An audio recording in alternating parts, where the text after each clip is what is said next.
મારીથી જે શાબ્દિક ભૂલ થઈ હતી મેં એની માફી મીડિયાથી પણ માગી લીધી હતી અને ક્ષત્રિય સંમેલનની અંદર જઈને રૂબરૂ પણ માગી લીધી હતી કે એ વિષય મારી દૃષ્ટિએ પૂરો થઈ ગયેલો છે।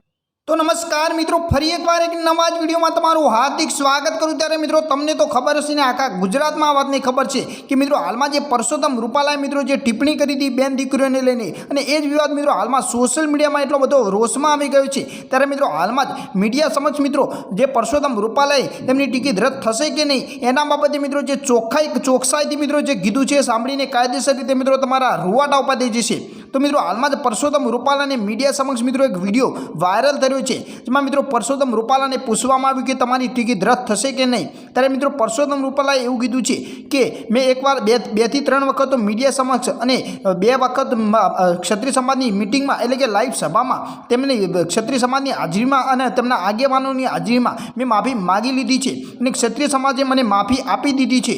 આવું મિત્રો પરસોત્તમ રૂપાલાએ આગળ વિડીયોમાં જણાવ્યું, અને આ જોઈને એવું લાગી રહ્યું છે કે પરસોત્તમ રૂપાલાના વિવાદનો અહીંયા અંત આવી ગયો હોય એવું લાગી રહ્યું છે। પરંતુ મિત્રો હાલમાં જ ગઈકાલે સાંજે સૌથી મોટામાં મોટા સમાચાર એવા રાજકોટથી મળી રહ્યા છે કે પરસોત્તમ રૂપાલાના વિવાદમાં એટલે કે વિરોધમાં મિત્રો ક્ષત્રિય સમાજની બહેનો મિત્રો એટલે કે પદ્મિનીબેન વાળાને મિત્રો અટકાયત કરવામાં આવી છે। ત્યારે મિત્રો હાલમાં જ આ વિવાદ ફરીથી મિત્રો વધુમાં વધુ ઉકળી રહ્યો હોય એવું લાગી રહ્યું છે આ જોઈને।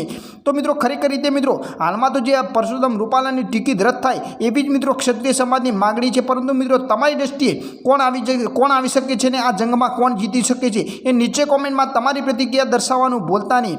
ખરેખર રીતે મિત્રો મારી દ્રષ્ટિએ તો હું તો એક જ વસ્તુ માનું છું કે પરસોત્તમ રૂપાલાએ ખોટું કર્યું છે તો એમને ખોટો જ ન્યાય મળશે, એટલે કે તેમની ટિકિટ તો રદ થવાની છે, તો ફાઇનલ જ છે મિત્રો। જય હિન્દ।